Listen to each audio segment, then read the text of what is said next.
నమస్తే, welcome to KTV Telugu. నేను వసంత్.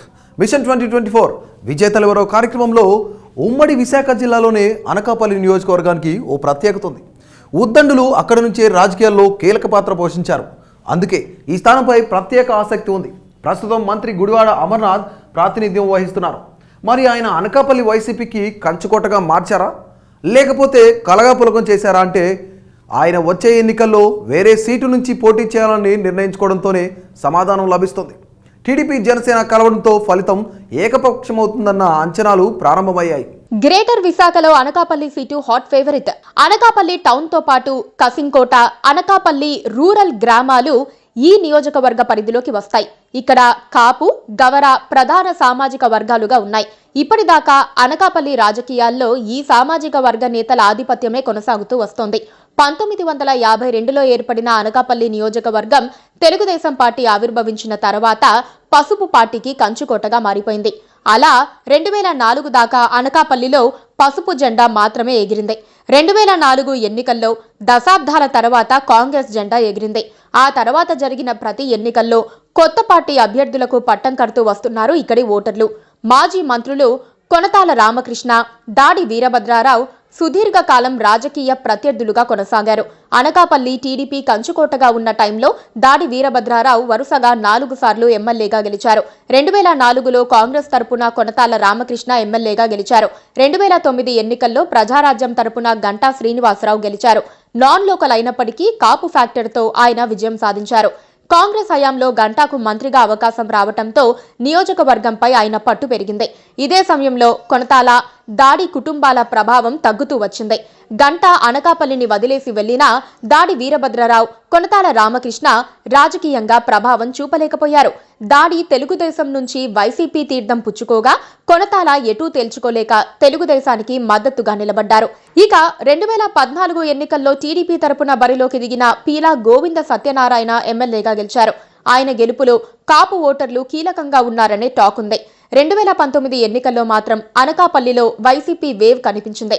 ఆ పార్టీ తరపున పోటీ చేసిన గుడివాడ అమర్నాథ్ ఎమ్మెల్యేగా గెలిచారు. 2014లో ఇదే అనకాపల్లి పార్లమెంట్ స్థానం నుంచి ఎంపీగా పోటీ చేసి అవంతి శ్రీనివాసరావుపై ఓటమి చెందారు అమర్నాథ్. ఇక మంత్రివర్గ విస్తరణలో అమర్నాథ్ ఐటీ శాఖ మంత్రిగా పదవి దక్కింది. అనకాపల్లిలో ఎమ్మెల్యేగా పోటీ చేసిన తొలి ప్రయత్నంలో గెలవటం, మంత్రి పదవి కూడా దక్కటంతో అమర్నాథ్ ఈ నియోజకవర్గంలోనే స్థిరపడతారని పార్టీ క్యాడర్ బలంగా నమ్మింది. కానీ ఇప్పుడు యలమంచిలి నుంచి పోటీ చేసే ఆలోచనలో ఉన్నారు గుడివాడ అమర్నాథ్. నియోజకవర్గంలో అంతర్గత కుమ్ములాటలు, వర్గపోరు ఎవరికి వారే అన్నట్లుగా ఉండటంతో అమర్నాథ్ అనకాపల్లిపై ఫోకస్ తగ్గించారనే ప్రచారం జరుగుతోంది. అమర్నాథ్ గనక వేరే నియోజకవర్గం నుంచి పోటీ చేస్తే అనకాపల్లి టికెట్ మాజీ మంత్రి దాడి వీరభద్రారావు కుటుంబానికి వచ్చే అవకాశాలు ఎక్కువగా ఉన్నాయనే చర్చ జరుగుతోంది. కానీ ఎన్నికల నాటికి ఉండే రాజకీయ పరిస్థితులను బట్టి అధిష్టానం ఎవరికి ఛాన్స్ ఇస్తుందనేది ఆసక్తిగా మారింది. ఏవీ వర్కౌట్ కాకపోతే మళ్లీ అమర్నాథ్నే పోటీ చేయించే అవకాశం కూడా ఉందని మరో టాక్ వినిపిస్తోంది.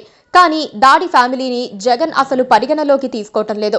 అనకాపల్లిలో వ్యాపార వాణిజ్యపరంగా పేరున్న మలసల భరత్ ని తెర మీదకి తీసుకుని వస్తున్నారు. వైసీపీ యువజన విభాగంలో కీలకంగా ఉన్న భరత్ కి టికెట్ దక్కే ఛాన్స్ మెండుగా ఉందని అంటున్నారు. వచ్చే ఎన్నికల్లో టీడీపీ, జనసేన కలిసి పోటీ చేస్తాయని తేలిన నేపథ్యంలో అనకాపల్లిలో ఆ కూటమిని తట్టుకునేందుకు వైసీపీ తెలివైన ఎత్తుగడతో భరత్ ని అభ్యర్థిగా ప్రకటించే అవకాశం ఉందని అంటున్నారు. తెలుగుదేశం తరఫున మాజీ ఎమ్మెల్యే పీలా గోవింద సత్యనారాయణ, మాజీ ఎమ్మెల్సీ అనకాపల్లి జిల్లా టీడీపీ ప్రెసిడెంట్ నాగజగదీష్ టికెట్ కోసం పోటీ పడుతున్నారు.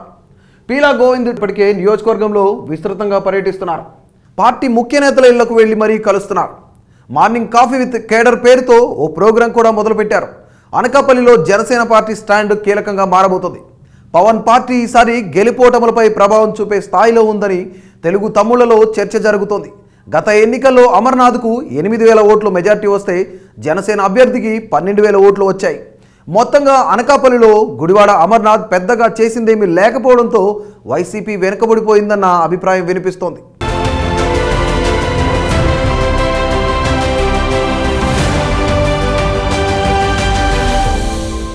సో ఇది ఈరోజు మిషన్ 2024. మరొక ఇంట్రెస్టింగ్ ఎపిసోడ్తో మళ్ళీ కలుద్దాం. అంతవరకు సెలవు, నమస్తే.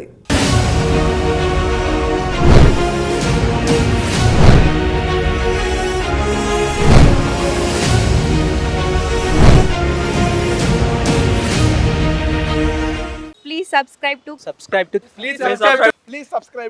Please subscribe to KTV Telugu. KTV Telugu. KTV Telugu. KTV Telugu. KTV Telugu channel.